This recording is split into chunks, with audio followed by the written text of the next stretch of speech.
Hey, this is Stephen Platinum, your friend in wrestling with Platinum against AEW Dark Elevation.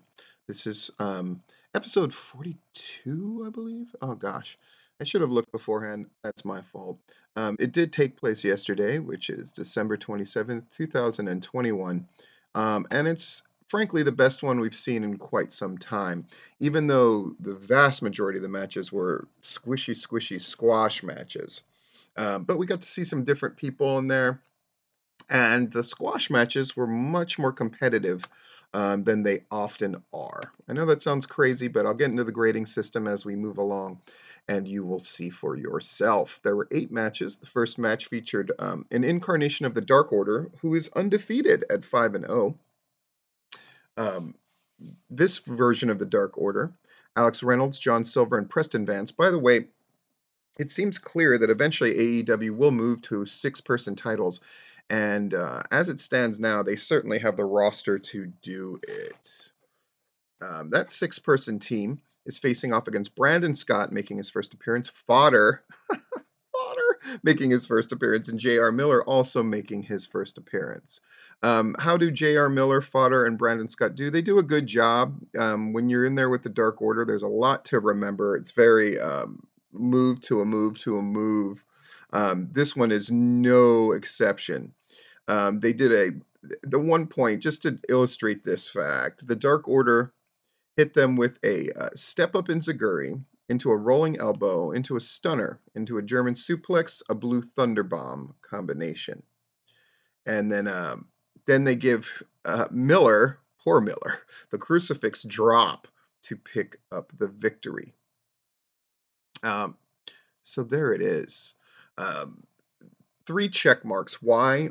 This is an uneven or a squash match or an enhancement match or what I call a foregone conclusion match. You get a check if a team is put over in a proper, definitive way, which most certainly happened. If they look good in the process, they get a second check mark. And then if the team or entity in the losing effort does a phenomenal job or gets a disproportionately large amount of offense. People have been asking about why I make that distinction. I'll tell you why in a bit. Well, in short, because that shows that they see something in the person that is losing, that they give them a lot of offense, or it says something about their opponent wanting for them to have more because of who they are. So I think it's an indication of something significant. So that's why I give a third check mark, and in this case, I most certainly do. Second match, Thunder Rosa against Danny Moe, and you can tell she's looking out for Danny Moe here and gives Danny Moe a little bit. Um, this is mostly about Thunder Rosa talking smack to Jade Cargill. Um, because they're with the commentary team for this match. So we're advancing something for Dynamite, which I think is great. Danny Moe does a pretty good job in her second appearance.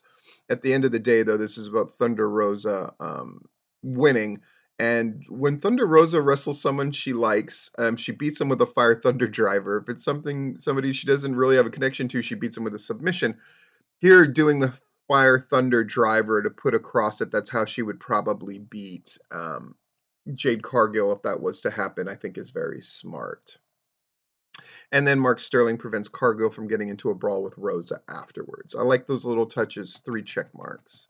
Anthony Ogogo with the factor at ringside against Duncan Mitchell. Duncan Mitchell, who has a secondary title, the Dealer's Choice title for Platinum Championship Wrestling, which is the group I used to own. So I'm definitely biased here, so you know.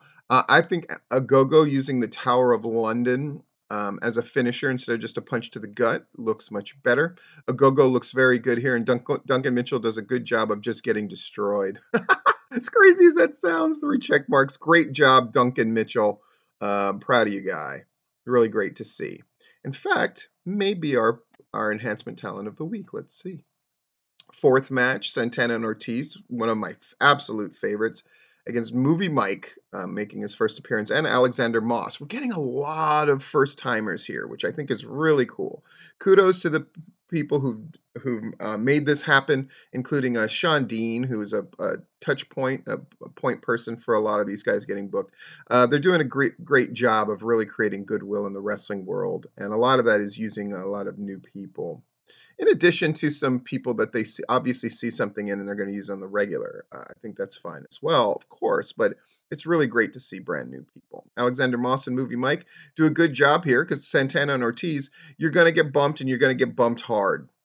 They don't look particularly good when they get the offense, if I'm being honest, in spite of Santana and Ortiz's best efforts. And at the end of the day, of course, sit out power bomb and a running boot combination, and proud and powerful. Santana and Ortiz get the win. 3 check marks, barely. I would suggest to the guys who lost that they really step their thing up. When you get that offense, it has to look authoritative, right? So make sure. Fifth match, Sean Spears against Lee Moriarty. I'm going to call this competitive. Lee Moriarty, they've given wins as of late, and they have the kind of match you would expect them to have. A really good back and forth, really strong. Sean Spears, nothing if not good in the ring. Hits that C4 to pick up the victory, which is his version of Death Valley Driver, not to be confused with the C4 Josh Alexander uses, which is a Tiger Driver. Yeah, Moriarty looks great here, but Sean Spears gets the win. Now, in matches that I call competitive, we grade on a slightly different scale. Do both sides look good? Definitely, yes. That's a check mark. Does one person get put over definitively? That's a second. And is something advanced? Possibly an angle, possibly a feud, that kind of thing. Yeah, I think we're going to see more of Lee Moriarty in some way, shape, or form, and people that he is affiliated with against Sean Spears and the rest of the Pinnacle in some way, shape, or form. So we'll give that 3 check marks. Sixth match, the Dark Order. In this case, the incarnation of Evil Uno, Stu Grayson, and Alan Angels, who have yet to pick up a win as a threesome against the Gun Club in a 6-man tag match. The Gun Club excel at these. I'm going to call this competitive. And no exception here. Everybody looks really great. That's a check mark. A team gets put over definitively. The Gun Club, whenever they face someone of near equal stature, cheat to win, especially as of late, and this is no exception, which I think is really good. And then a third check mark if something is advanced. Yeah, we're going to see more Dark Order against the Gun Club, so 3 check marks.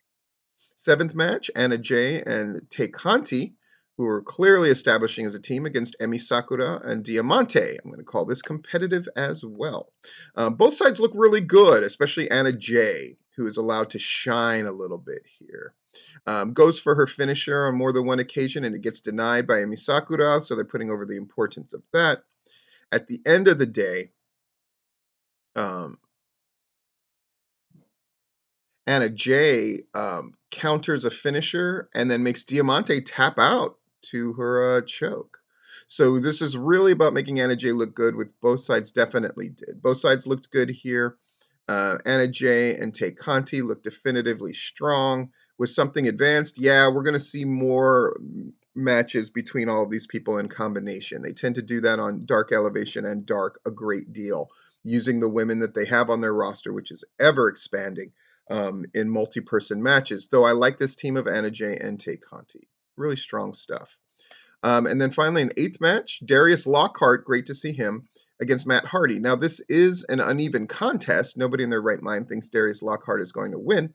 But boy, does Matt Hardy give him a lot and shows that he's still got something in the tank. And Lockhart takes full advantage. So Matt Hardy wins, of course, with the twist of fate, moving away from the leech, which I think is strong because nobody thinks anybody is going to lose to the leech of import. So I think it's good to reestablish that Hardy twist of fate finisher. Hardy looks good. Hardy wins definitively. That's 2 check marks, and Lockhart does a great job in defeat and gets a disproportionately large amount of offense. And there it is. A very good Dark Elevation. Maybe they can finally take the crown back from AEW Dark. We'll find out tonight.